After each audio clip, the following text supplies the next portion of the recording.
Good morning po, ang inyong lingkod, si Chef Roy. Isang mapagpalang umaga po sa inyo lahat. Yung pong mga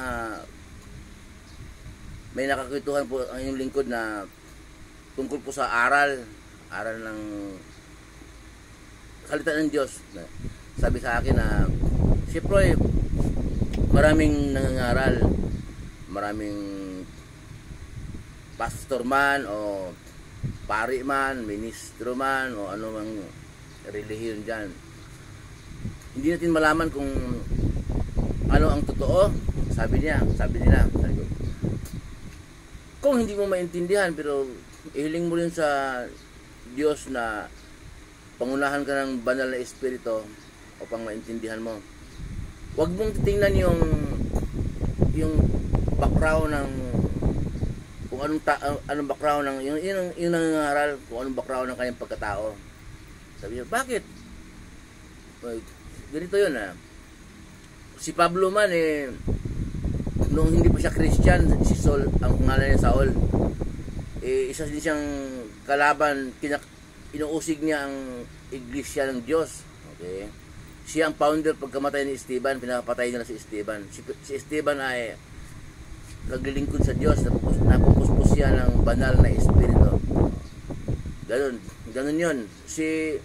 Sa Old Testament naman, si Jonas, masama ugali nun, makasarili. Nung nalaman niya na inutusan siya ng Diyos na pupunta sa Ninive para siyang magsabi na magbagong buhay na kayo at sumamba sa Diyos para hindi nagugunawin ang Ninive. Ayaw niya, gusto niya talaga ang Ninive paparusahan ng Diyos. Yan gusto niya, makasarili siya. Noong pinatawad ng Diyos ang Ninive,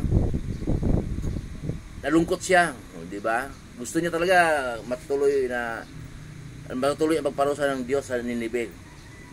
Yung burahin, gugunawin. Yun ang gusto niya. Patuloy siyang pinaliwalagan ng Diyos. Siyang gusto ng Diyos na utusan para pupunta sa Ninive para magsalita ng Diyos.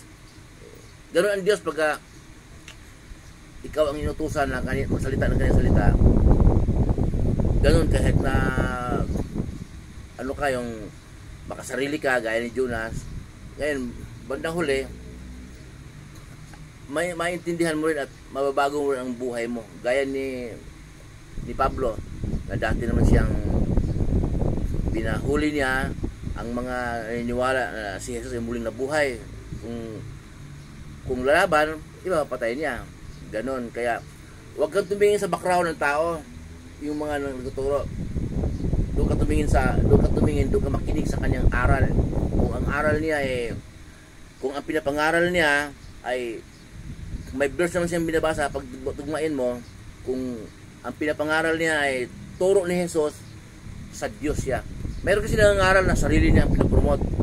Gaya nung sample kapag sinabi niya na ito po ay pinag-aralan ko to at sa aking pag-aaral marami akong natutunan at sinishare ko sa inyo para kayo maligtas din. Sarili niyang pinapromote niya, sa Diyos yun. Ang talagang nangangaral, sasabihin niya gaya ng sinasabi niyong lingkod, wala din akong kakayanan na mangaral kung hindi ako pagkakalooban ng Diyos ng banal na espiritu. Banal na espiritu ang nanguna sa akin. Kaya nasabi ko ang mga salita ng Diyos. Hindi ko to sarili, kundi banal na espiritu ang dumidikta sa akin para makapagsalita ako ng salita ng Diyos. O yun, hindi sa akin galing ang mga salita ko, kundi sa Diyos, sa puso ko at sa isip. Ang totoo pong Chef Roy ay masungit, madaling mairita. Yun, suplado, prangka. Ang tanong ko sa inyo, yung sinasabi ko ang totoong Chef Roy, masungit, suplado, prangka, meron bang scammer na ganon? Wala, di ba? Sa scammer, doon makikita yung mahinhin gumalaw, malambing magsalita. Paano ka may scam no? Kung gaya ko, masungit, di ba? Mayroon akong nakakausap nga sabi ko, tagal din nagkita.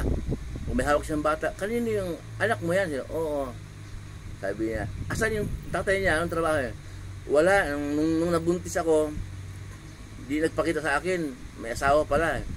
Oh, ba't ka pumayag na mabuntis? May asawa pala eh. Napakabait kasi niya, akala ko binata. Oh, na-scam ka.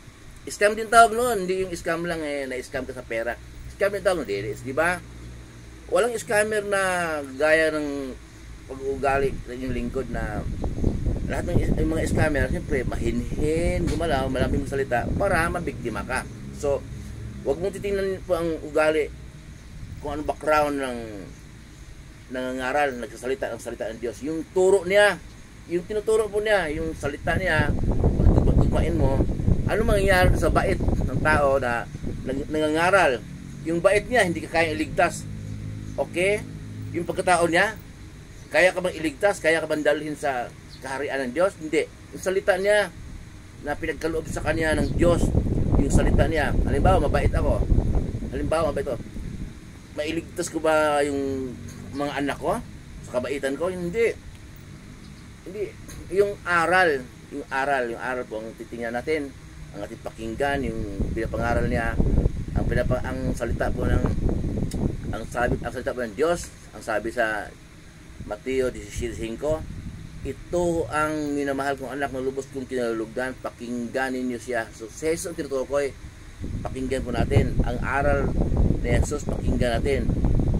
Mabasa po natin sa Mateo hanggang aklat ni Judas bago pahayag. Puro turo ni Jesus po yan.